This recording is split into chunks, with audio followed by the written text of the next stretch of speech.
हाँ जी।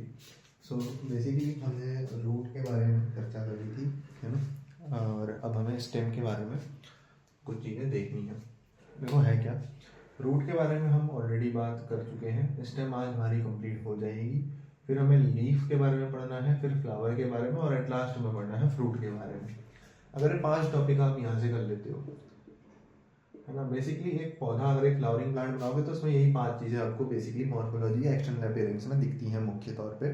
तो ये सारी चीज़ें अगर हम कवर कर लेते हैं तो छोटी मोटी चीज़ें जैसे यहाँ पर ऑक्सिलरी वर्ड है, स्टिप्यूल्स हैं, ये सारी चीज़ें भी इसी के अंदर कवर अप हो जाएंगी। ठीक है, तो बेसिकली ये 5 टॉपिक यहाँ पर करने हैं, और इसके बाद जो फैमिलीज ऐड हुई हैं वो करना है। तो इस तरीके से ये चैप्टर बड़ा बन जाता है। बट ये 5 टॉपिक इंडिपेंडेंटली अपने आप में बहुत क्वेश्चन कैरी करते हैं अपार्ट फ्रॉम द फैमिलीज। तो ये बताने के लिए मैंने यहाँ पर बना लिया कि जब आप एक नॉर्मल प्लांट देखते हो तो यही 5 चीज़ें आपको दिखती हैं, और इन्हीं 5 चीज़ों की हमें स्टडी करनी है। सीक्वेंस किस तरीके से है, पहले रूट पढ़ रहे हैं, फिर स्टेम, फिर लीफ, फिर फ्लावर, फिर फ्रूट। तो इस सीक्वेंस के तहत हमने कल चल के इसके बारे में बात करी थी, रूट के बारे में। तो स्टेम आज हमें कवर करनी है। तो उससे पहले हमें यहाँ पर क्या चलाते हैं, रिवीजन एक्सप्रेस चलाते हैं, और जितनी चीज़ें हमने इससे पहले लेक्चर में बात करी थी उसको कंटिन्यू करते हैं। अब रिवाइज कर लेते हैं जल्दी से। तो हमने स्टेम में देखा था कि स्टेम की सबसे पहले बात करते हैं तो जो भी रेडिकल से पार्ट अराइज होता है, that is called as stem.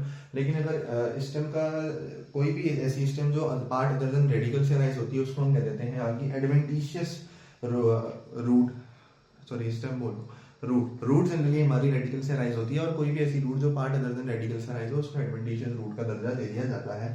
बात करें तो रूट की, तो रूट सबसे पहले हमारे पास 2 टाइप की होती है प्राइमरली। सबसे पहले तो अगर आप देखोगे तो हमारे पास एक सिंगल टैप रूट होती है। उसी टैप रूट में अगर बहुत सारे फाइबर्स में वो कन्वर्ट हो जाए तो वो फाइबरस रूट बन जाती है। टैप रूट एक कैरेक्टरिस्टिक प्रॉपर्टी है डाइकॉट्स की, फॉर एग्जांपल मस्टर्ड।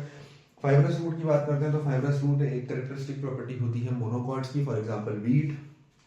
और अगर बात करें एडवेंटिशियस रूट की तो हमने इसमें 3 ही एग्जांपल देखने थे, जो कि था आपका grasses, banyan tree and monstera. तो ये सारी बातें हमने करी रूट के रिगार्डिंग, जो वैरायटीज ऑफ रूट होती हैं। फिर हमने बात करी कि रूट का नॉर्मल फंक्शन क्या है। रूट का नॉर्मल फंक्शन क्या है कि कंडक्शन ऑफ वाटर मिनरल करेगा, प्लांट का एनकरेजमेंट करेगा, synthesise of plant growth regulator, और लास्ट में अगर आप देखोगे तो थोड़ा बहुत स्टोरेज का काम भी इसका रहता है। इन फंक्शन से अगर डेविएशन कभी होगा तो हम कह देते हैं कि रूट आपकी मॉडिफाई हो चुकी है। तो ऐसा ही एक मॉडिफिकेशन रूट का आता है for storage.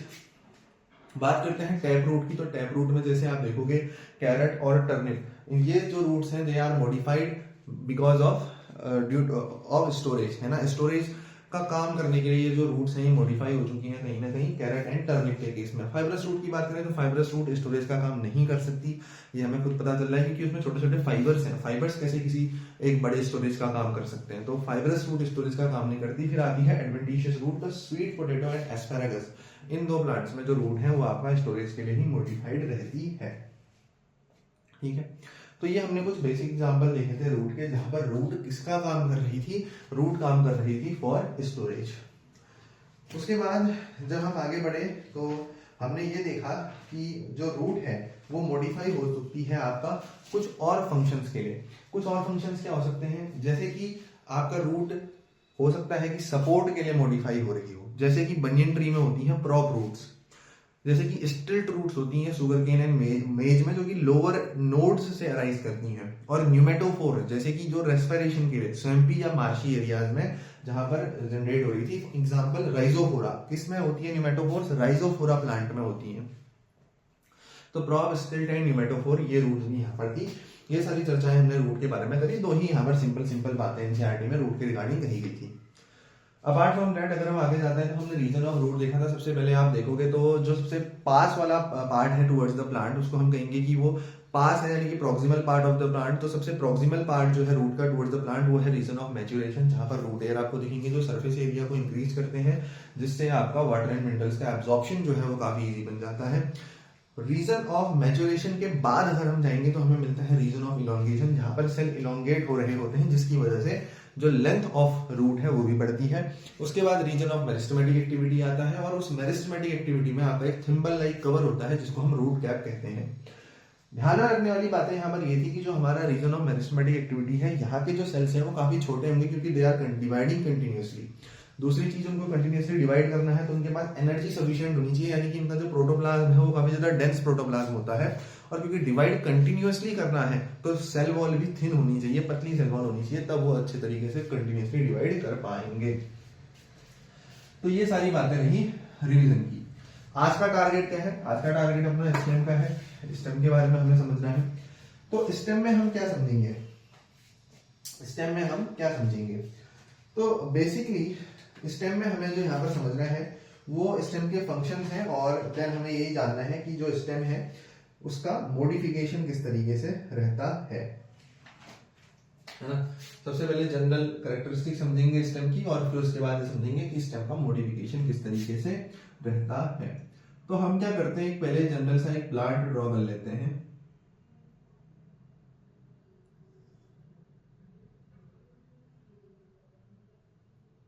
Let's say this is a flower. क्योंकि हम फ्लावरिंग प्लांट्स यानी कि एंजियोस्पर्म्स की बात कर रहे हैं, तो एग्जाम्पल सारे के सारे इन्हीं से रहने वाले हैं। ठीक है। तो ये जो ऊपर का आप एरियल पार्ट देख रहे हो है ना, किसी भी फ्लावरिंग प्लांट का ये एरियल पार्ट जो एयर में रहता है, किसी भी फ्लावरिंग प्लांट का ये एरियल पार्ट जो एयर में रहता है, ये पार्ट आपका क्या कंस्टिट्यूट कर रहा है? आपका शूट सिस्टम।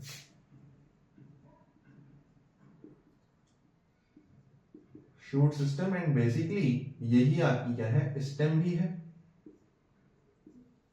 यही आपकी क्या है? स्टेम भी है।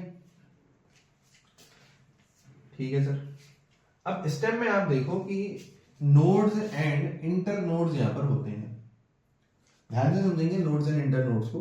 लेट से ये मेरी एक स्टेम है, तो जिन जिन पार्ट्स से पत्तियां यानी कि लीव्स अराइज करती हैं उनको हम कहते हैं नोड्स। ये देखो, तो नोड्स क्या है?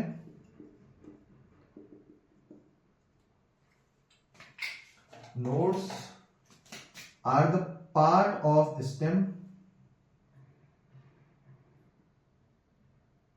From where leaf originates.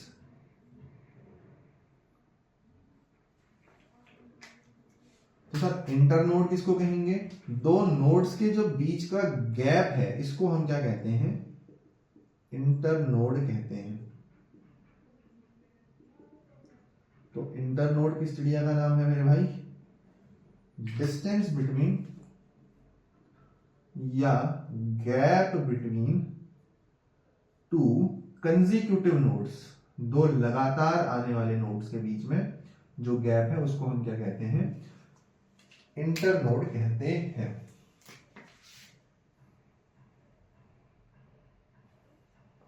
ठीक है।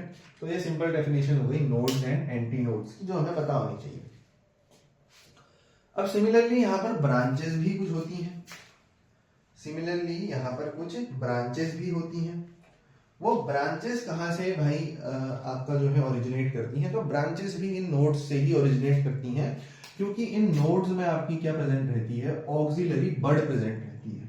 अब ये बड भी आपकी ना बहुत सारी भी हो सकती हैं। जैसे मैंने मान लिया यहां पर इस तरीके से आपके बहुत सारे नोड हैं, तो हर नोड पे एक एक बड रहेगी। तो ये हर नोड पे जो बड प्रेजेंट है इसको हम क्या कहते हैं? इसको हम कहते हैं ऑक्सिलरी बड। और अगर यही ऑक्सिलरी बड टिप पे प्रेजेंट है, यही ऑक्सिलरी बड अगर टिप पे प्रेजेंट है, तो ये सबसे टिप में सबसे टिप वाली बड हो जाती है आपकी, है ना। टॉप मोस्ट बड आपकी हो जाती है। अब टॉप मोस्ट बड कितनी होगी? सिंगल ही हो सकती है एक प्लांट में, क्योंकि अगर वो टॉप मोस्ट है तो बाकी बर्ड जो है वो कैसी बन जाएंगी? ऑक्सिलरी बन जाएंगी। तो ऑक्सिलरी बर्ड जो है वो मैनी, बहुत सारी हो सकती है इन नंबर में, मैनी इन नंबर। लेकिन जो टॉप मोस्ट बर्ड है वो एक ही होगी नंबर में, वो ज्यादा नहीं हो सकती। टॉप मोस्ट बर्ड कहो, टिप की बर्ड कहो, या टर्मिनल बर्ड कह दो, अच्छा शब्द रहेगा टर्मिनल बर्ड।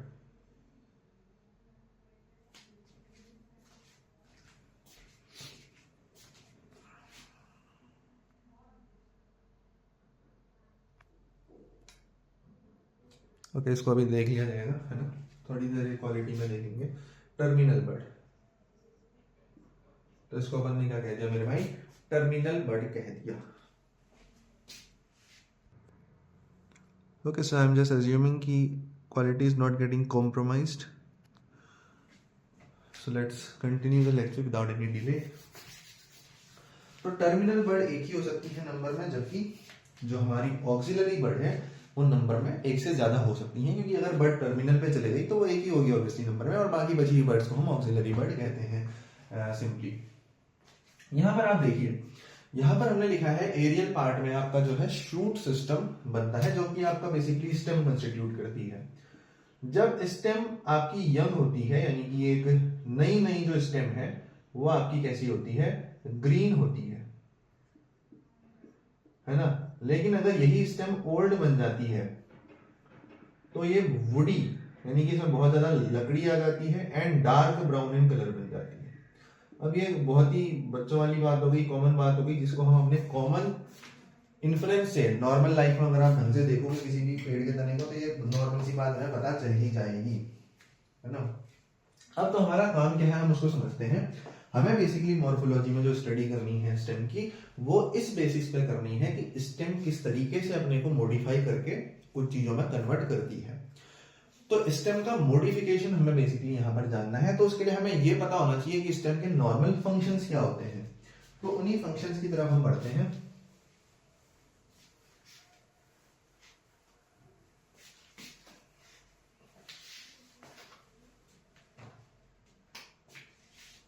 और अब हम देखते हैं functions of stem.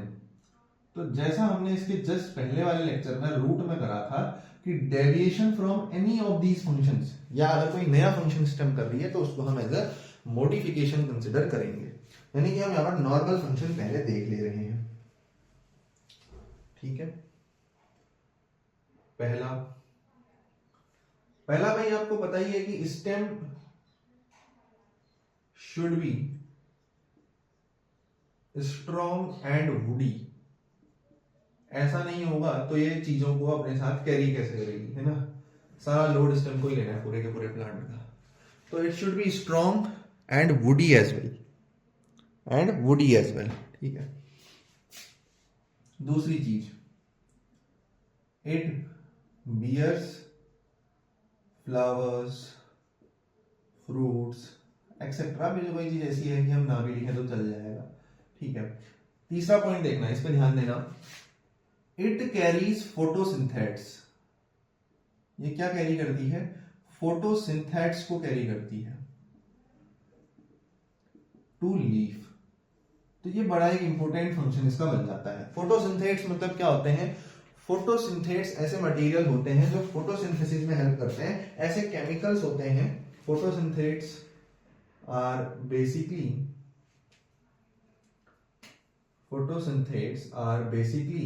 the chemical important for photosynthesis।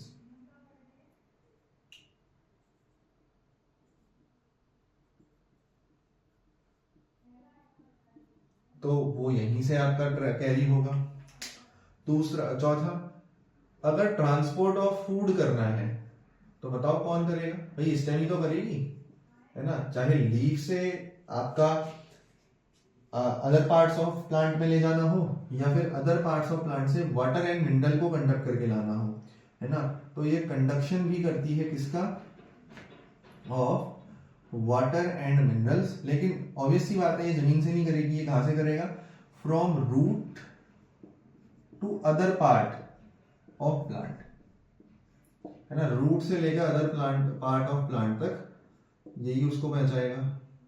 तो transport of food, water, mineral, ये सारी चीजें हमें यहां पर पता होनी चाहिए। हाँ, स्टोरेज ऑफ फूड भी स्टेम करती है, स्टोरेज ऑफ फूड भी जो है स्टेम करती है। और एक बहुत इंपॉर्टेंट चीज है जो आप ऑक्सैलिस के नाम से आगे देखोगे, ऑक्सैलिस में होता है stem can also function as a organ of perennation, organ of perennation की तरह भी एक्ट कर सकती है। देखो पेरिनेशन जो शब्द है ये पेरेनियल से निकला हुआ है। पेरेनियल, पेरेनियल मतलब क्या होता है, जो भी चीज एनुअल होती है, जैसे एनुअल प्लांट जो होते हैं उनको हम पेरेनियल प्लांट भी कह सकते हैं। तो मतलब सदाबहार भी हम इनको कहते हैं ना, सदाबहार पेड़ है। सदाबहार का मतलब क्या है कि वो पूरे साल भर खिला हुआ रहेगा, उसमें कभी भी कोई भी ऐसा मौसम, कोई भी ऐसी ऋतु नहीं आएगी जिसमें वो जो प्लांट है वो अपना फल ना दे। तो वही है यहाँ पर पेरेनियल प्लांट या एनुअल प्लांट से मतलब, यानी कि ये हेल्प करेगी प्लांट को कि ये perennial through out the year रह पाए अच्छे तरीके से, है ना। यानी कि आप समझ सकते हो पेरिनेशन का मतलब कि ये हार्श कंडीशन में सर्वाइवल में हेल्प करेगी, helps to survive in harsh conditions, harsh condition में सर्वाइवल में हेल्प करती है स्टेम, हार्श कंडीशंस में सर्वाइवल में हेल्प करती है स्टेम। अब शायद से यहां पर चीजें ठीक होंगी, ठीक है, ये इसको ऑन कर देते हैं, ठीक है, ठीक है। तो ये सारी चीजें यहां पर हमें पता होनी चाहिए। और स्टेम वेजिटेटिव प्रोपेग्यूल की तरह भी काम करती है, मतलब इससे आप एक नया पौधा भी लगा सकते हो। किसी पेड़ की स्टेम आपने लगाई और जमीन में गाड़ दी तो उससे एक नया पौधा बन जाएगा। और ये किसकी तरह भी एक्ट करती है, वेजिटेटिव प्रोपेग्यूल की तरह भी एक्ट करती है।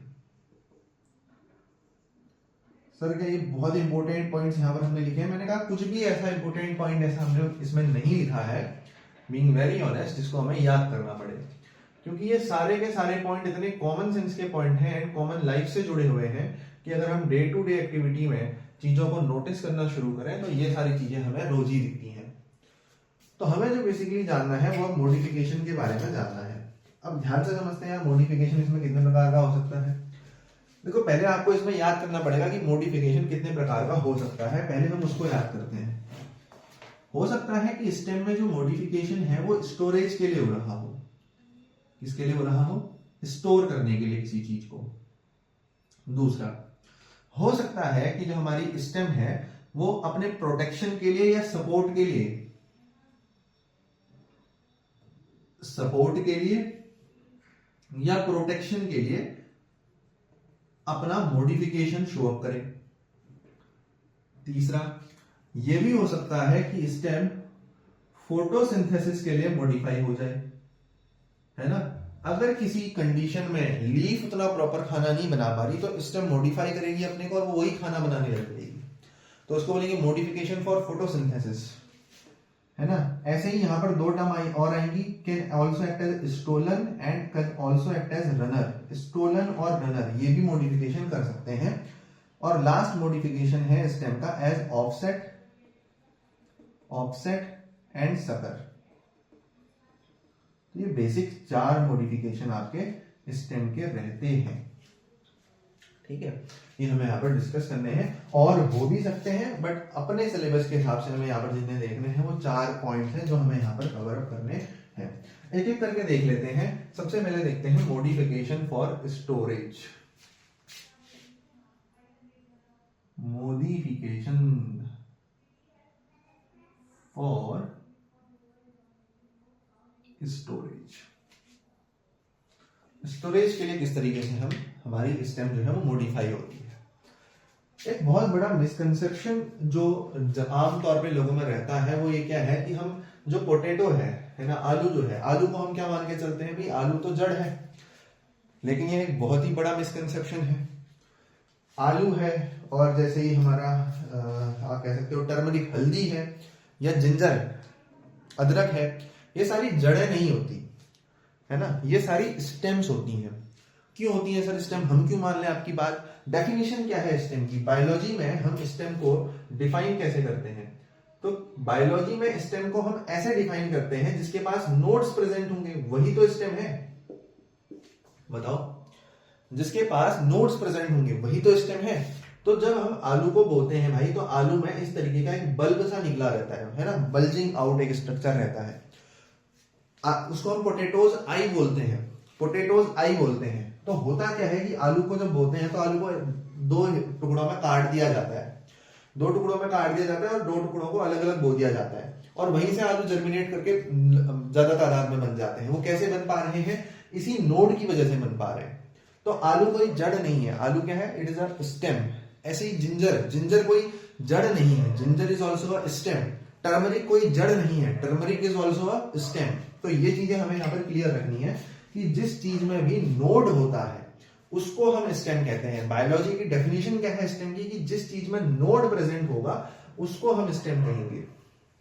बस ये नहीं कि जो चीज दिख रही है, जो जमीन के अंदर है वो रूट है, जो जमीन के बाहर है वो स्टेम है। It is not always obvious कि स्टेम हमेशा एरियल पार्ट ही हो, स्टेम अंडरग्राउंड भी हो सकती है, जैसा कि हमने अभी एग्जांपल देखा। तो अगर मॉडिफिकेशन की बात करें स्टोरेज के लिए, तो एक स्टोरेज का मॉडिफिकेशन आप जानते ही हो, मैंने अभी बता दिया, पोटैटो आलू, है ना। ऐसे ही जमीन कंद, और इसी के जमीन कंद के जैसा दिखता है कोलोकेशिया। कोलोकेशिया यानी कि अरबी की सब्जी, है ना। तो ये जितने भी हमारे पास पोटैटो, जमीन कंद, कोलोकेशिया है, ये मॉडिफाई हो चुके हैं। ये लगभग गोल ही होते हैं अपीयरेंस में, इनकी सब्जी बनाई जाती है और ये मॉडिफाइड स्टेम है फॉर स्टोरेज। दो और एग्जांपल हमारे सिलेबस में है जो मैंने अभी आपको बताए, एक है टर्मरिक और एक है जिंजर। तो इनको मैंने एक साथ रख दिया क्योंकि ये दिखते एक जैसे हैं, तो एक साथ ही हम इनको याद करें तो बढ़िया रहेगा। तो ये मॉडिफिकेशन है स्टेम का फॉर स्टोरेज। बताओ, ये मॉडिफिकेशन है स्टेम का फॉर स्टोरेज। ऐसे ही और हो सकता है मॉडिफिकेशन हो सकता है और फॉर किस चीज के लिए? दो चीजों के लिए हो सकता है मेरे भाई। मॉडिफिकेशन हो सकता है फॉर सपोर्ट या फॉर प्रोटेक्शन। अब ये बड़ी स्पेशल और इंटरेस्टिंग चीज है। देखो सपोर्ट कैसे करती है स्टेम। अगर आपने कभी कद्दू देखा है या लौकी जिसको हम बोलते हैं, और उसके बाद हमने खीरा जो होते हैं, इनके जो जितने भी ये इस टाइप के पेड़ों के मैंने नाम लिए, इनमें इस तरीके से कुछ घुमावदार बेल जैसी निकली रहती है। इस बेल को क्या बोलते हैं? इसी बेल को इंग्लिश में, अंग्रेजी में टेंड्रिल्स बोल दिया जाता है। टेंड्रिल्स बोल दिया जाता है, ये घुमे होते हैं। अब सवाल आया कि इनका फंक्शन क्या है। देखो, क्लाइंबर्स एंड क्रीपर्स दो तरीके की वैरायटी होती है हमारे पास, कभी भी हो, जो भी हमारे पास, जैसे हमारे पास जैसे वो है, क्या है, कद्दू की जो सब्जी बनती है भाई, कद्दू इज अ क्रीपर। ये क्रीपर होते हैं। क्रीपर मतलब ये जमीन में होते हैं, है ना। इसकी जो बेल फैलती है वो जमीन में फैलती है। जबकि आप कुकुम्बर, अगर आप खीरे की बात करोगे तो खीरा इज अ क्लाइंबर। खीरा क्लाइंब करके एक पोल के ऊपर या पेड़ के ऊपर चढ़ता है। तो क्लाइंबर एंड क्रीपर ये सपोर्ट प्रोवाइड करते हैं। तो इनमें टेंड्रिल्स मिलते हैं, है ना, ताकि ये इसको सपोर्ट कर पाए। इनकी जो बेल है, इनकी जो नाजुक सी टहनियां हैं, जो स्टेम्स हैं, उनको ये सपोर्ट कर पाए। तो सपोर्ट का काम करते हैं टेंड्रिल्स। और सर प्रोटेक्शन कैसे होता है?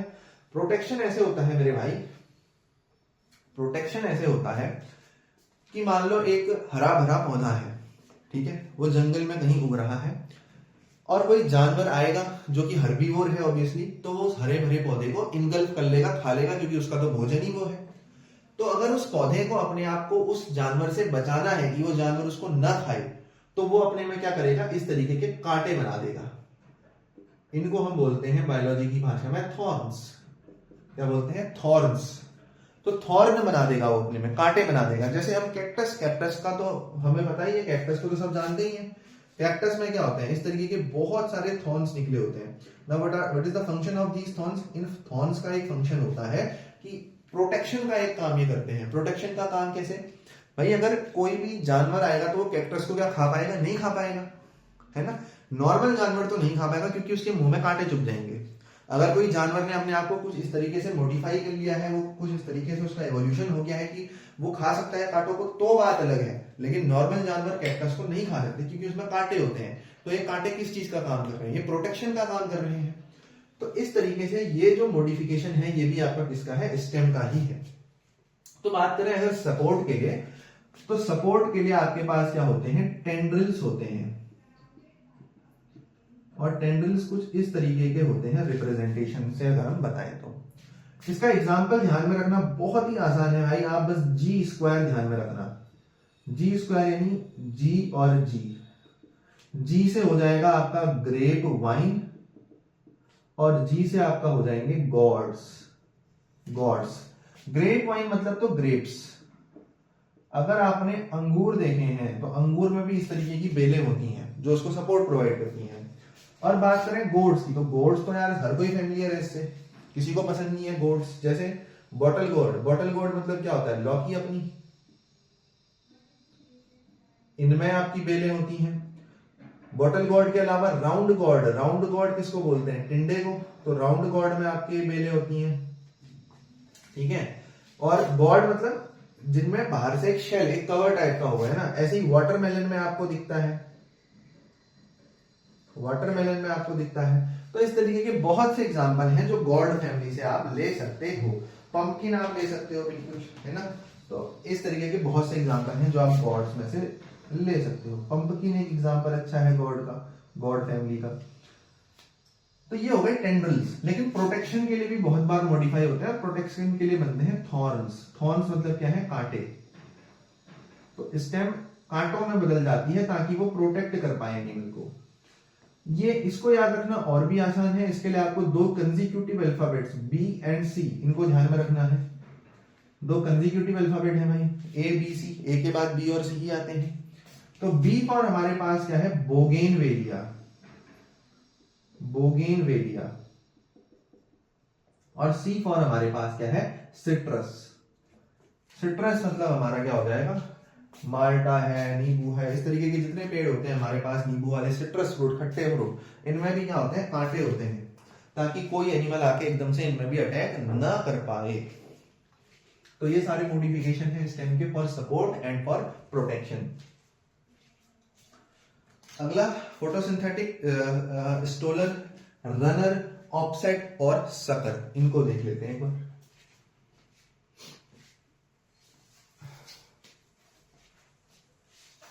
तो दो मॉडिफिकेशन तो हमने भली भांति भाई यहां पर देख लिए हैं।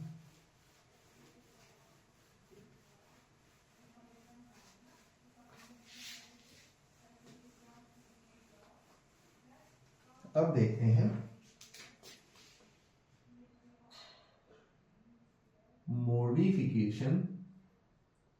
Modification for photosynthesis, stolon and runner. तो बेसिकली यहां पर हमें समझना कम है क्योंकि एनसीईआरटी इनके एग्जांपल्स ज्यादा देती है आपको डायरेक्टली। तो एग्जांपल्स याद करने पे हमारा यहाँ पर फोकस रहेगा, समझेंगे भी कि ये चीज है क्या, कैसे है, ठीक है ना, इस चीज को भी समझेंगे। बट इसमें एग्जाम्पल ध्यान में रखना ज्यादा हमारे लिए जरूरी बन जाता है। तो ठीक है भाई, इसको देख लेते हैं कि किस तरीके से हमारा यहाँ पर इन चीजों को करना है। देखिए होता क्या है मेरे भाई कि मॉडिफिकेशन फॉर फोटोसिंथेसिस का भी काम कभी कभी स्टेम को करना पड़ जाता है ना। कदे कदे इज्जत कमान खातिर इसको भी कुछ ना कुछ फोटोसिंथेसिस का काम करना पड़ता है भाई। पेट पालने के लिए कभी कभी स्टेम भी फोटोसिंथेसिस का काम करने लग जाती है। किस केस में ये फोटोसिंथेसिस का काम करती है, इसको जरा समझ लेते हैं। स्टेम फोटोसिंथेसिस का काम करने के लिए आपके पास दो एग्जांपल्स एनसीईआरटी देती है।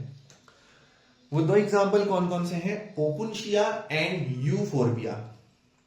ओपुनशिया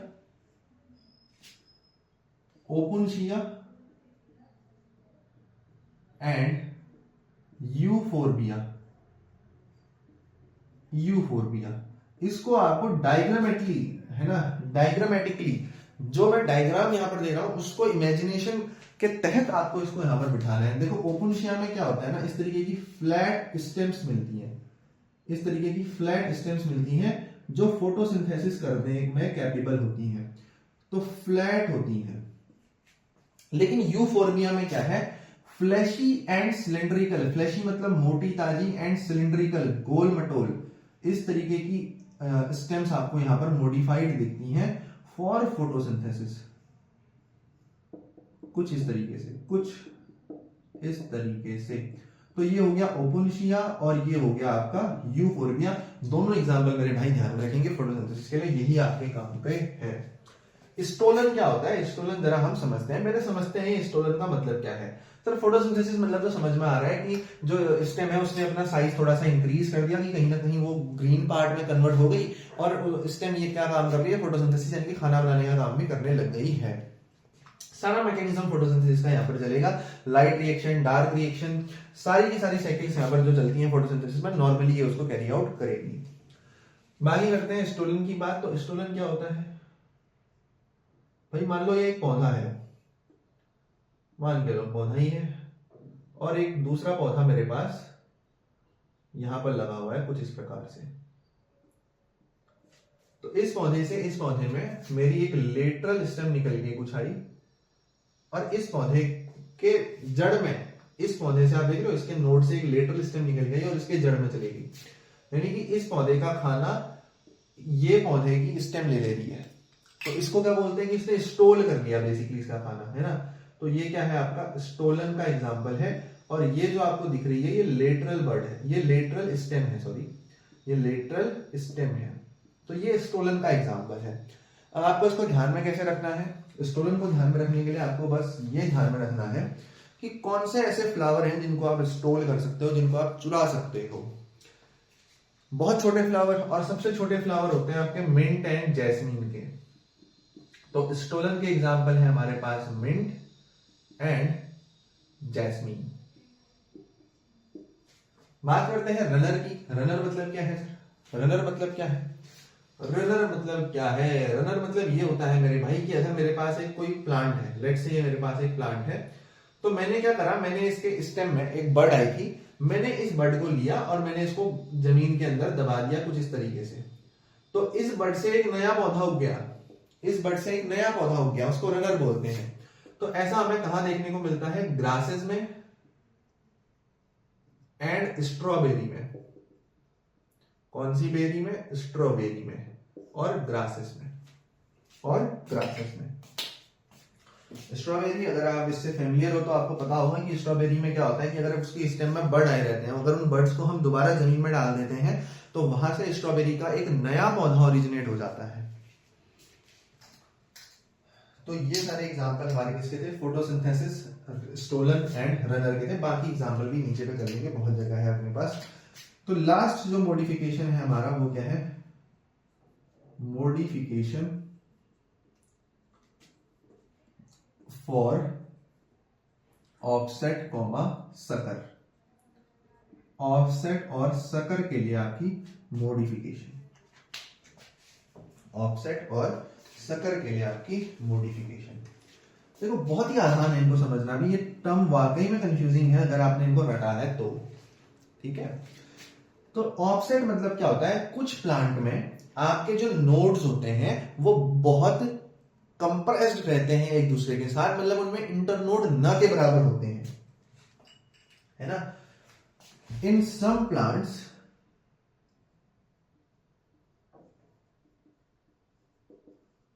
internodes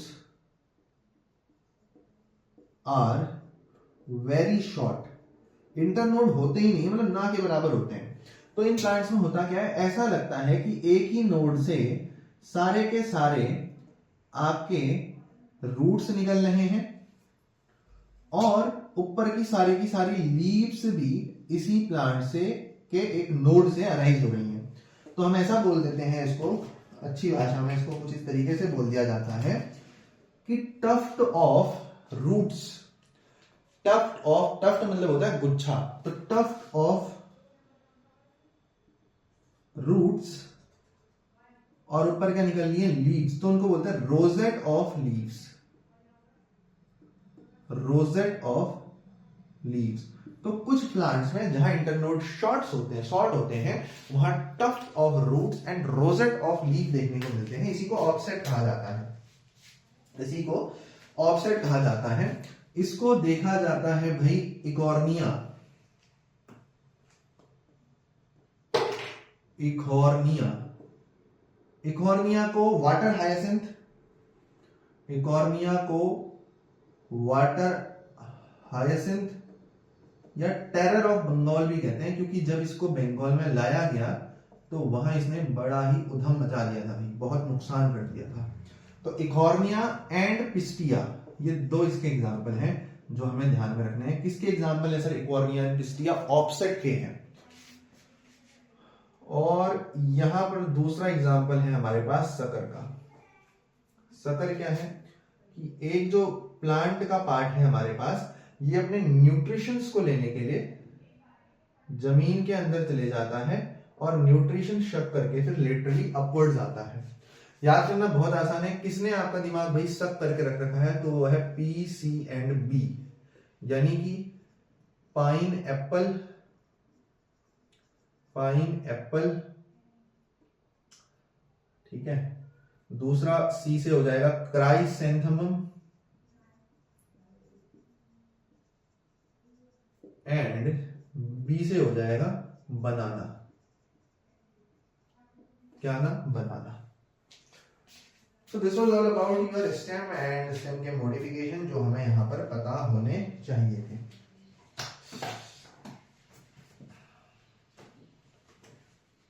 ठीक ना? अब इसके कुछ क्वेश्चंस देख लेते हैं और उसके बाद इसको भी यहाँ पर अपन एंड अप करेंगे।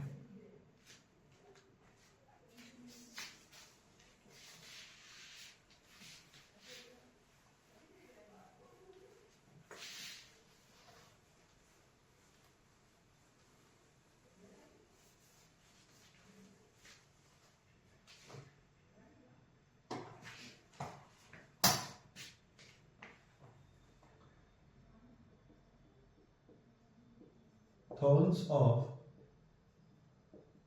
Bougainvillea is modified। बताओ क्या है? ऑप्शन भी नहीं दे रहा, नीट 2017 का सवाल है ये।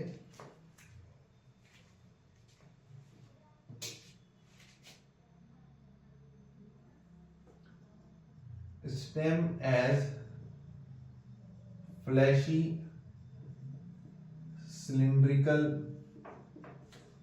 एंड फोटोसिंथेटिक किस में दिखती है? डायरेक्टली बताओ। मैंने आपको कहा है कि आपको ऑप्शन तो वैसे भी नहीं पढ़ने में आए, अपना आंसर पहले ही बनाओ। Which of the following is not a stem modification? भाई ध्यान में रखना, नॉट अ स्टेम मॉडिफिकेशन, ये सवाल भी नीट में आ चुका है।